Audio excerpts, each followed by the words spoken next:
Pauline a 28 ans. Elle a traversé l'emprise, l'errance médicale, des migraines avec aura jusqu'à l'AVC.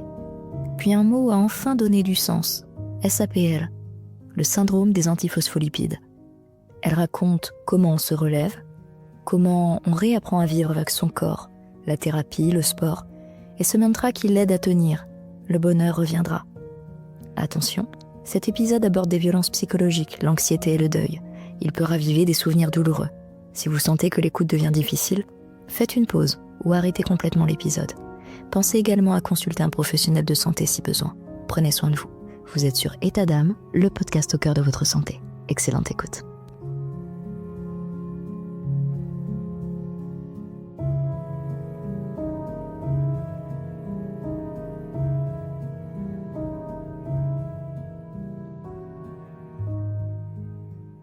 Moi, c'est Pauline, j'ai 28 ans et j'ai souvent dû renaître et me reconstruire plusieurs fois dans ma vie. Ma psy récemment m'a dit que j'étais en mode reset tout le temps. Et quand elle m'a dit ça, ça a fait tilt. Je me suis dit, mais c'est le mot exact. J'ai eu une période pendant 5 ans où j'étais avec quelqu'un.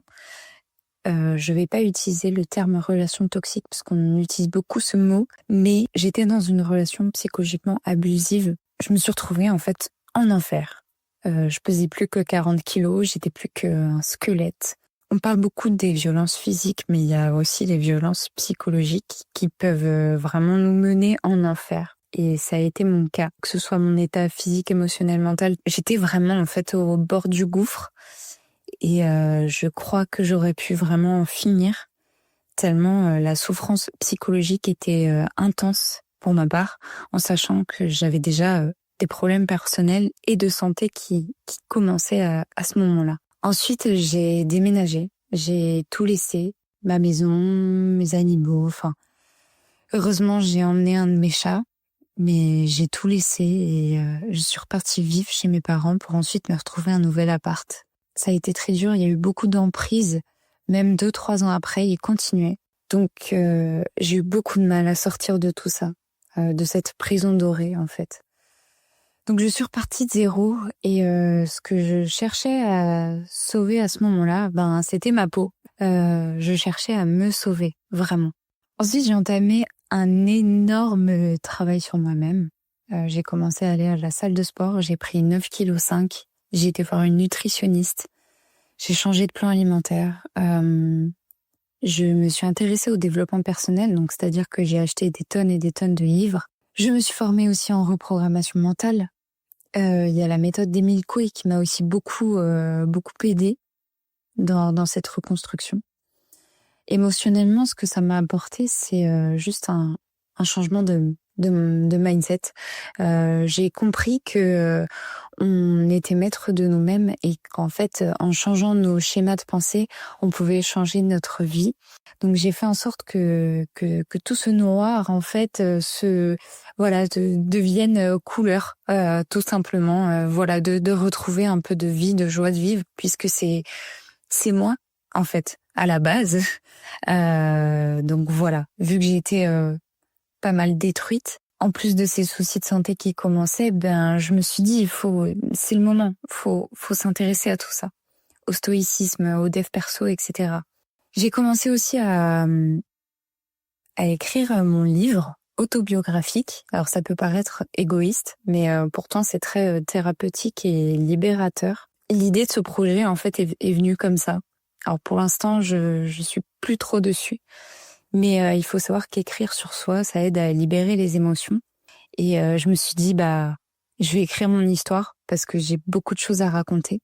Concernant mon parcours professionnel, j'ai ouvert mon entreprise et pendant 5 ans, j'ai lancé beaucoup de projets. J'ai lancé mon onglerie, j'ai lancé ma marque de vêtements, j'ai été community manager. J'ai aussi été formatrice et bénévole en école pour sensibiliser en fait à l'esprit d'entreprendre et aussi pour partager mon parcours.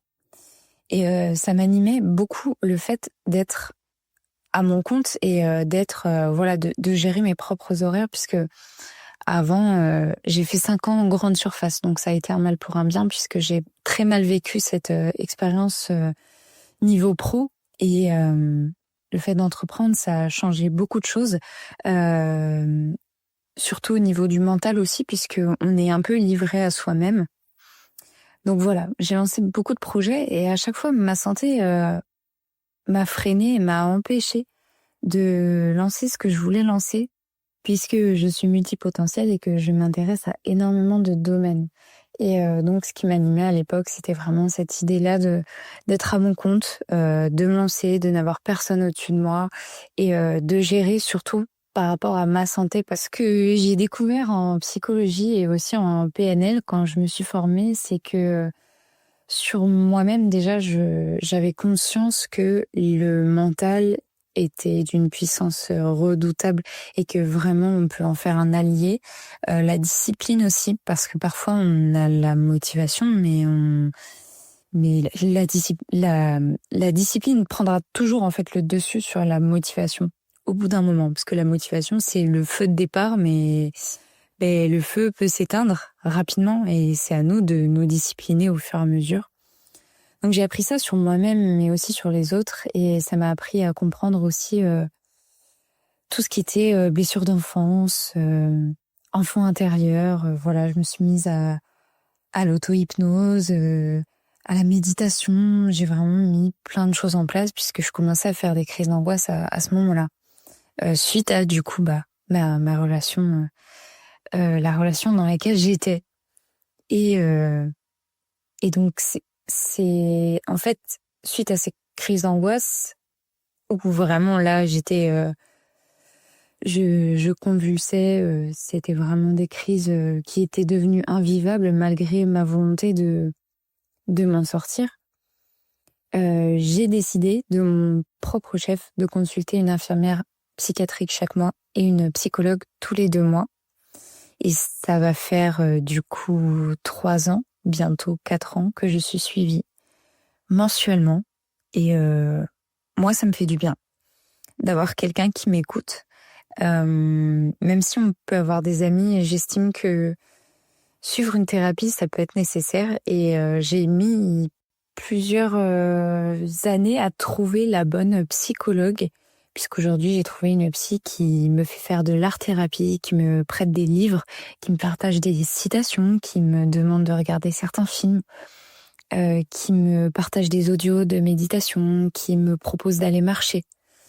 Et je trouve que ça aide à sortir du cadre psy-patient où on est assis l'un en face de l'autre. Donc voilà, j'ai vraiment une équipe médicale au top aujourd'hui niveau psychologie. J'ai découvert que j'avais le syndrome des antiphospholipides. Donc après 8 ans d'errance médicale et beaucoup d'examens, j'ai commencé à avoir des problèmes à droite à gauche dans mon corps. J'ai commencé à faire des migraines avec de la perte de champ visuel. Donc, ce qui s'appelle des migraines avec aura. J'ai aussi commencé à avoir des problèmes aux mains, un acrosyndrome de Raynaud sur les 2 mains. J'ai commencé à faire de l'hypotension, j'ai eu des problèmes au niveau des articulations, beaucoup de douleurs, de fatigue qui s'est installée au fur et à mesure. J'ai fait un mini AVC en 2017. J'ai aussi fait une péritonite. Il y a eu beaucoup de choses au niveau médical. Et en fait, j'ai commencé à consulter des spécialistes, des angiologues, des neurologues. J'ai vraiment vu, je crois, la totalité des professionnels de santé qu'on peut voir. Pneumologue, rhumatologue, ophtalmologue, puisqu'il y a aussi des soucis au niveau, je parle pas de myopie, mais au niveau de la vue. Des petits soucis de nerfs optiques. Ce qui m'a mis sur la piste du SAPL, donc c'est tout cet ensemble d'événements et de symptômes niveau sanguin. Et aussi on m'a dépisté une petite malformation cardiaque. Et je me suis dit mais c'est pas possible. Il y a un jour où j'étais dans la cuisine avec ma mère et c'était en début 2024. Et je me suis dit, mais maman, c'est pas possible. Enfin, peut-être que tout est lié, si ça se trouve. Parce que j'en peux plus d'avoir autant de soucis, mais peut-être que tout est lié. Et elle me dit, oui, t'as raison, ça se trouve, tout est lié, tout est lié. Et au final, j'ai ma rhumatologue qui m'a parlé de ce syndrome. Ma neurologue aussi m'en avait parlé, mais j'y ai pas prêté plus attention. Et c'est le jour où ma rhumato m'a demandé de faire des analyses de sang spécifiques, où là, on a retrouvé des anticorps de cette maladie rare auto-immune inflammatoire au niveau du sang. Et là, on a mis un nom en fait sur mes douleurs et ça a vraiment, d'un côté, ça a mis une épée de Damoclès sur ma tête, mais d'un autre côté, en fait, j'étais tellement contente d'avoir enfin un nom après 8 ans d'examen, de radio, de bilan sanguin. J'étais tellement contente d'avoir un nom sur une maladie. Donc voilà, ça m'a soulagée, mais beaucoup de peur aussi. Mais c'est vrai que niveau conséquences physiques, que ce soit les migraines ou voilà l'acro-syndrome, la malformation cardiaque, tout ça en fait, ça implique forcément une chose très importante, c'est-à-dire dans ma tête, je me suis dit ok, maintenant je vais devoir cohabiter avec mes copines, les polypathologies, les maladies. Puisqu'en plus de ça, j'ai aussi un papillomavirus qui a été traité, donc je suis toujours positive en fait 4 ans après. Et j'ai dû me faire opérer en fait de lésions précancéreuses sur le col de l'utérus, donc n'oubliez pas de faire votre dépistage, c'est très important. Donc voilà, il y a eu cette opération et forcément ça impacte le quotidien et il y a aussi une suspicion de fibromyalgie. Et justement cet après-midi, je me rends à l'hôpital puisqu'on a retrouvé des hypersignaux sur une IRM cérébrale que j'ai fait récemment. Et j'attends de savoir si du coup je vais aussi avoir une petite intervention cardiaque et de nouveaux anticoagulants. Bref, mon quotidien, c'est aujourd'hui le médical et ma santé avant tout. Et ouais, c'est chiant de faire le deuil de sa vie d'avant parce que avant je pouvais tout faire. Se dire que en fait notre vie ne sera jamais comme avant. Ça c'est compliqué. Et le corps, en fait, peut parfois nous surprendre. Et ça c'est un deuil à faire. Et c'est aussi une énorme organisation et une énorme charge mentale, puisqu'il y a beaucoup de rendez-vous médicaux. Je suis très suivie. Je suis suivie en médecine interne aussi, où voilà, ce sont des professionnels de santé qui sont spécialisés dans ces maladies auto-immunes-là. Et voilà, j'ai cette chance-là d'être suivie et en même temps, c'est épuisant. Et du coup, ce qu'il en découle, c'est forcément, quand on nous annonce tout ça, derrière, on commence à développer, les crises d'angoisse comme j'avais. Donc ça, c'est un peu, ça s'est développé encore plus dans le sens où j'ai un terrain anxieux qui est plus présent, une fatigue mentale et beaucoup de dépendance aux anxiolytiques. On m'avait diagnostiqué une dépression en 2023, mais je n'ai jamais voulu prendre les antidépresseurs. Donc, c'est-à-dire que j'ai remplacé les antidépresseurs par le sport, par la musculation. Et voilà, aujourd'hui, j'essaye de gérer ces montagnes russes comme je peux. Et j'accepte. Et je crois que l'acceptation, c'est vraiment la clé. C'est de se dire, ok, aujourd'hui, c'est pas un jour où j'aurai la forme, la batterie est à plat. Et c'est normal. C'est normal et j'ai pas à m'en vouloir pour ça et personne ne doit me juger pour ça.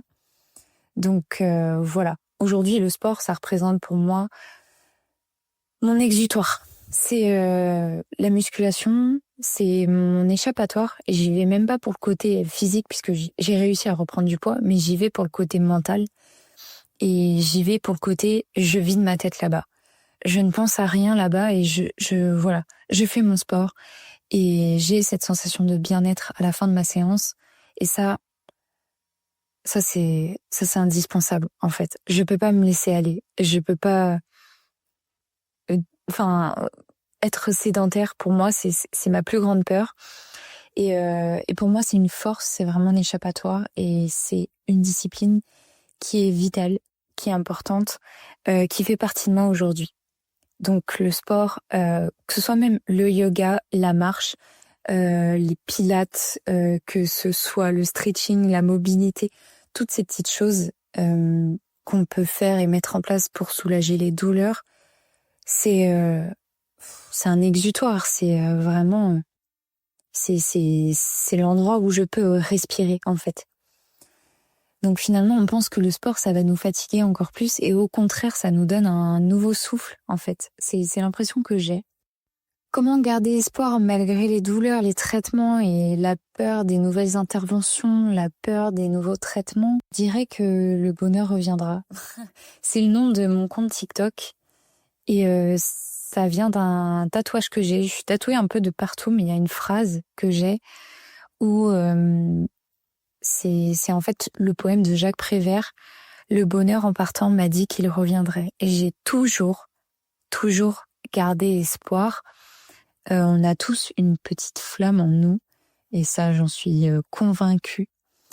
C'est que vraiment, il faut toujours garder espoir. Même quand on est au fond du gouffre, c'est ce que j'ai compris sur ma vie aussi. C'est que la vie peut être surprenante et qu'on se doit de garder cet espoir. Et surtout de rester dans l'instant présent, parce que si on s'inquiète sur l'avenir, je pense qu'on n'a pas fini. Donc il y a aussi l'astuce de respirer par le ventre et de se rappeler voilà, qu'on est là, maintenant, tout de suite, dans le moment présent, et voilà. Je dis souvent que la maladie m'a freinée, mais m'a jamais empêchée de créer, et je pense qu'en fait, il faut se réinventer constamment, même dans la douleur, même dans les angoisses, même dans les difficultés, même dans les problèmes, et qu'en fait, c'est ça, vivre, parce que sinon, si on se laisse aller, qu'on se laisse emporter par la maladie, par les deuils, par tout ça, je pense que en fait, on a deux choix. Soit on se laisse sombrer, soit on se donne un coup de pied aux fesses, hein, clairement, et on y va, on avance et on accepte que ce sera pas toujours rose. Si je peux partager un moment précis où, malgré la maladie, je me suis sentie vivante et en pleine force intérieure, en fait, il n'y a pas un seul moment précis, c'est à chaque rendez-vous médical ou chaque intervention, je me rends compte de la force que j'ai d'aller seule à ces rendez-vous-là qui peuvent être quand même très stressants. D'aller seule me faire prélever mes 13 tubes de sang, c'est pas rien, parce que j'ai l'impression à chaque fois qu'on m'aspire mon âme. J'ai beau être tatouée, les bilans sanguins comme ça, c'est pas les plus marrants, mais je dirais que c'est à chaque attente, et je dirais qu'en fait, je suis tout le temps forte parce que ça fait vraiment partie de mon quotidien. J'y pense tous les jours et ça me forge. Et je dirais même que je suis forte dans les moments où je craque et où je m'accepte. En mode jogging, pleurer en mode pleureuse en fait dans le canapé, vraiment en mode déchet, où je me dis là j'ai envie de pleurer et je vais lâcher les émotions. Et ça, en fait, je me dis je suis forte par rapport à ça, parce que il y a beaucoup de gens qui osent pas se prendre en main, il y a beaucoup de gens qui ne vont pas en thérapie parce que ils estiment qu'ils n'en ont pas besoin, mais en fait, je pense qu'on a tous un besoin de se guérir soi, et voilà. Je m'estime forte, en fait, à chaque instant, sans me jeter des fleurs. Ce que je vis aujourd'hui avec le deuil de mon papa, c'est quelque chose que je n'arrive pas encore à réaliser parce que c'est tout frais. Il est parti le 19 septembre et on est le 10 octobre. Et ce départ a bouleversé mon équilibre émotionnel parce que il était lui-même malade, et ça faisait comme moi une dizaine d'années que je l'ai vu se battre contre plusieurs maladies invisibles aussi. Et on avait à peu près le même vécu médical, même si lui n'avait pas le même âge que moi, bien sûr. j'ai encore beaucoup de mal à réaliser. Je pense être encore dans la phase de déni parce que je me dis qu'il est à l'hôpital et qu'il va m'appeler ou revenir. Je pense qu'il va me falloir beaucoup de temps. Perdre un parent, il n'y a pas de mots. Et ce que je retiens de mon père, c'est sa ténacité, sa force et sa manière de ne pas m'avoir fait subir ses problèmes de santé et d'avoir toujours réussi à combattre. Et je serai éternellement admirative pour sa force et pour le courage dont il a fait preuve. Et je pense que c'est ce qu'il m'a laissé. Il m'a laissé beaucoup de valeurs. Il était amoureux du jazz et de la musique classique, et depuis qu'il n'est plus là, j'ai l'impression qu'il m'accompagne et qu'il va me donner cette force en fait pour moi, pour ma santé et pour ne pas flancher. Donc je vais faire ce deuil et je prendrai le temps qu'il faudra. Mais c'est vrai que j'ai enchaîné beaucoup de choses cette année 2025. J'ai aussi dû faire euthanasier mon chat. Mais 17 ans de vie quand même. Et voilà, il y a eu beaucoup d'épreuves cette année. Mais je suis encore là et voilà, il faut garder le cap. Et il y a aussi le deuil de mon ancienne vie, celle de la Pauline pleine de projets, pleine d'énergie. Et il y a des jours où voilà, j'ai du mal à accepter cette version de moi. Et d'autres où je me dis c'est ma force, mais ouais, les jours où il n'y a pas d'énergie, où la pile est vide, c'est lourd à porter, et malgré tout, bah voilà, faut garder espoir, faut accepter. Et je dirais pas qu'il faut se dire il y a pire. Je crois que c'est la pire chose en fait de se dire ça, parce que en fait on compare sans arrêt les maladies et on entend souvent quand on a un handicap invisible, on entend très souvent des choses du style mais t'as l'air en pleine forme pourtant, t'as pas l'air malade, t'as pas de canne, t'as pas de fauteuil, il y a pire, il y a des gens qui ont un cancer, tu te rends compte. Et j'estime que c'est pas normal de faire des comparaisons parce que chacun vit sa maladie d'une manière différente en fait. Et ça, voilà, j'irai pas me dire qu'il y a pire parce que on a chacun une manière de gérer la chose. Et voilà, il faut pas se comparer et il faut pas se dénigrer. Mais il y a des jours où cette version-là de moi-même, j'ai du mal à la regarder. Mais d'autres jours où je me dis, je me trouve belle, mais j'ai de la discipline et je suis forte et je continue d'avancer. Et c'est ça qui fait que on brille en fait. C'est nos cicatrices qui cachent derrière beaucoup de lumière, je pense. Moi, j'aime bien visualiser les choses de cette façon. Ce que je voudrais faire passer comme message à ceux qui, comme moi, vivent le handicap invisible, c'est de vous accepter tel que vous êtes aujourd'hui, avec vos douleurs, avec vos difficultés. L'acceptation, c'est quelque chose qui va vraiment aider. Ça prend du temps, certes, mais j'ai envie de dire qu'en fait, on n'a pas le choix. Et je me répète, soit on sombre, soit on se lève et on décide d'avancer à notre rythme. On n'est pas obligé d'en faire des tonnes. J'ai tendance à être très dure avec moi-même et en fait, je me suis rendu compte que c'était une énorme erreur. Et si on a besoin de faire pause, on fait pause. Et voilà, ce mantra de se dire j'en ai rien à faire. Voilà, si aujourd'hui j'ai envie de rien faire, si aujourd'hui j'ai envie de pleurer, je pleure. Voilà, juste accepter que en fait on n'est pas parfait, on est humain et ça prouve qu'on est vivant encore et voilà. Donc il faut toujours se rappeler qu'on a une force intérieure et que il suffit juste de se dire j'allume cette lumière aujourd'hui quand j'en ai besoin et voilà. Mais j'ai cette force et on l'a tous. Et donc je veux transmettre à travers mes réseaux qu'on peut renaître et que qu'on est tous des phénix. Il y a une chanson de Soprano d'ailleurs là-dessus.